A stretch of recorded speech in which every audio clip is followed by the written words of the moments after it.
Hello and welcome to the MyClayCo studio. My name is Carla and today we are going to be making polymer clay bookmarks. Now we have learned a thing or two over the years making polymer clay bookmarks, so we're going to share with you today our top tips and tricks while we make a couple of really adorable bookmarks for you. Let's go.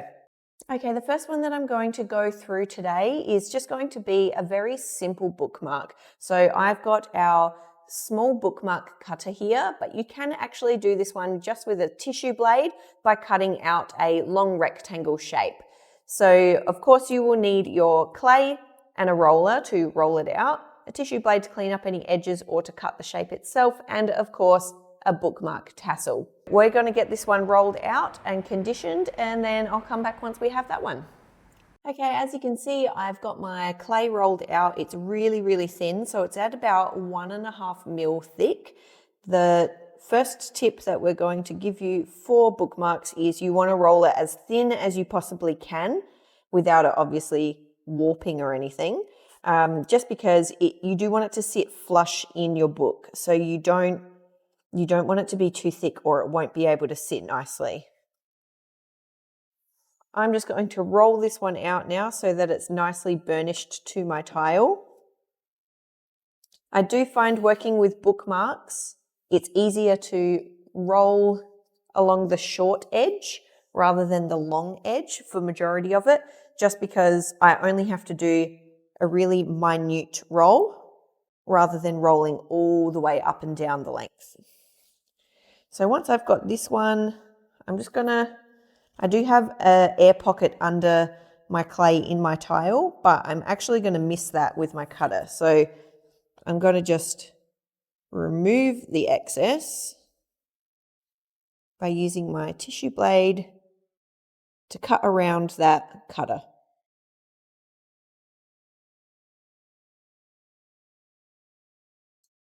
Okay, now that I've got my clay burnished to my tile, and again, it's still really, really thin clay, and I've rolled it firmly enough that it's going to press it down, but not so firmly that it's going to warp my piece, because I'm actually going to be putting a transfer on mine. So I want it to be a nice even sheet. So you can actually just make a bookmark obviously by using just the clay, or you can do a number of different patterns. So with my transfer, I just want to make sure that I'm trimming off any excess so that I'm not going to be wasting too much of that. So I think I just need to cut it about there.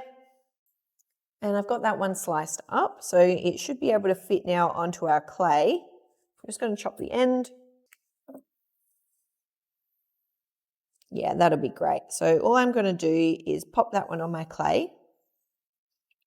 Now you can do any kind of pattern that you want on your clay. So you can do gilding, you can do stencils, other clay pieces, acrylic paints, whatever you want to make any kind of pattern, or just leave it blank. I'm just making sure that the water transfer has full contact with that clay so that it's going to transfer that pattern. And now we put the water on. If you haven't watched our video on how to use water transfers, we suggest going over there and having a look at that. We go fully in depth on how to use not only our water transfers, but also the more common water transfers that you will find in the market. So we've peeled our water transfer off, and as you can see, it's transferred the beautiful pattern. The water transfer has come off in one nice piece, so easy cleanup. I'm just wiping away the excess water now to make it a nice clean surface for us to now cut out our shape. So I have my bookmark cutter here. Again, if you don't have a bookmark cutter, you can just use a tissue blade and cut it out yourself. I'm just going to line this one up and stamp it out.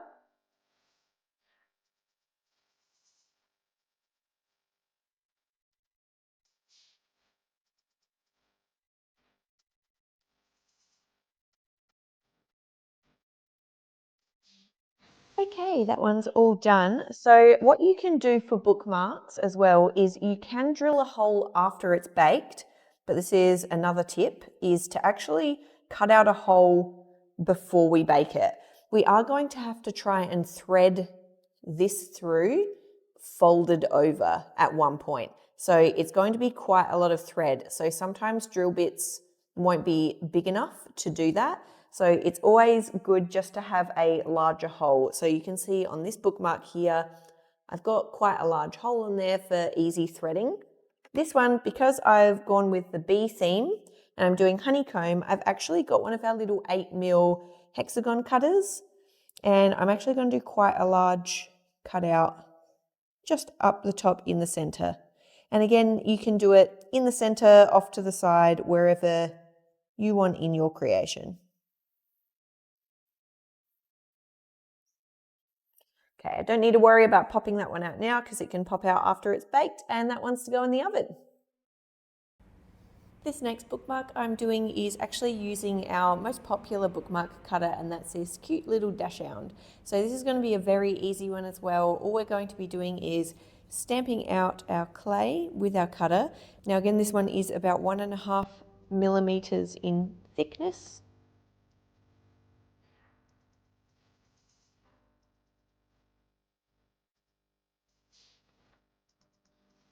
As you can see, we've got a cute little dachshund bookmark. All we have to do now is put a hole in the top just so that we can feed the bookmark tassel through. I find the easiest way to do holes before they're baked is to actually use micro circle cutter tools.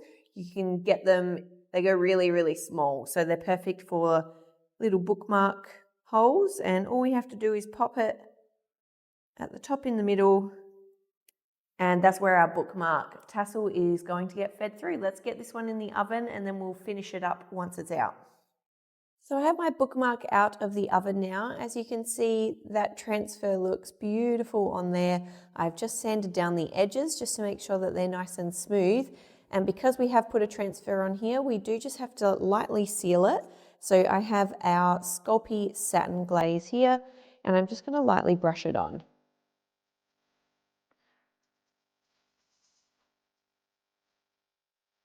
If you just have polymer clay, you don't need to seal your piece.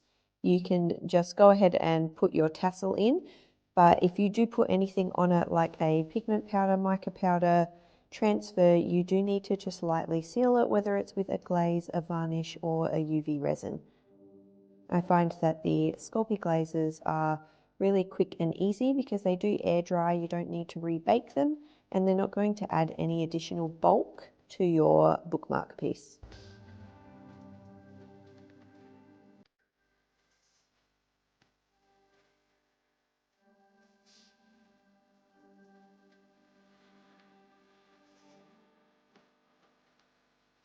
As you can see here, our bookmark is nice and sealed. I let it sit for about 10 minutes for that to dry on top. If you've baked it correctly, it should be able to bend and be nice and flexy, which is great for putting in soft cover books, just so you know if it's bending, it's not going to snap at all.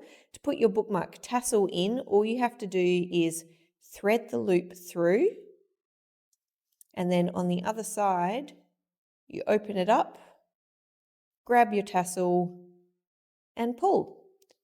And that is a completed bookmark. Now I did make a cute little bee charm for this one as well. I just put some gold mica powder over the top of it and then sealed that one as well, just so that mica powder isn't going anywhere. If you have a really trusty glue, you could always glue it as a pretty embellishment onto your tassel here. I'm just going to drill a hole into it and put a jump ring in and attach it as a little charm on the end of my tassel.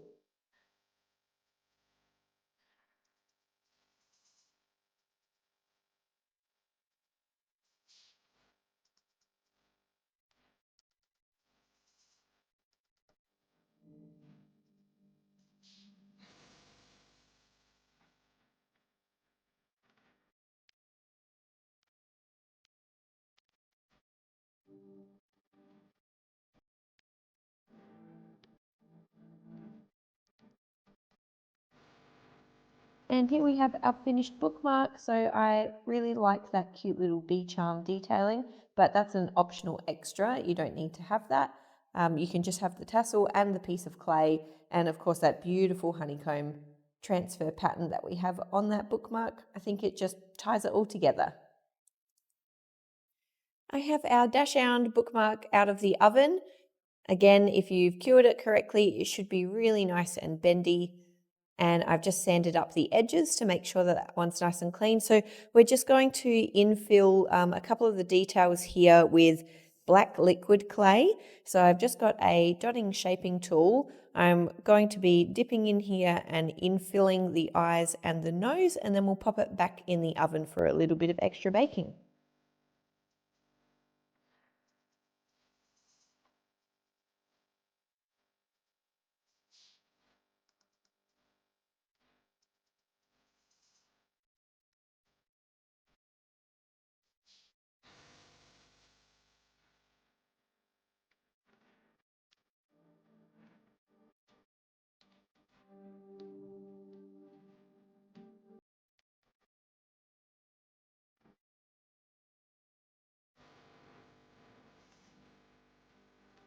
If you get any bits of your liquid clay anywhere, you can just wipe it off with either a baby wipe or a wet piece of tissue.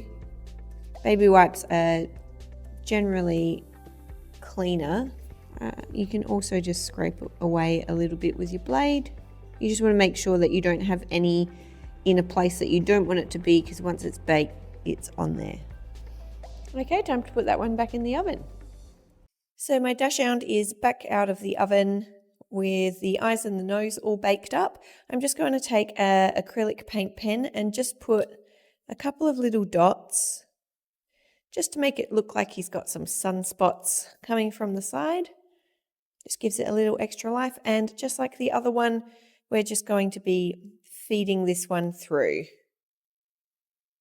Now, if your hole isn't quite big enough, you can always get, say, a needle tool or something else pokey. I've just got my drill over to the side here, so let's try and just poke it through. My hole is big enough, but I just thought I'd do this to show you. So you just poke it through, and then exactly the same as before, you just feed the tassel in. And there is our cute little sausage dog bookmark.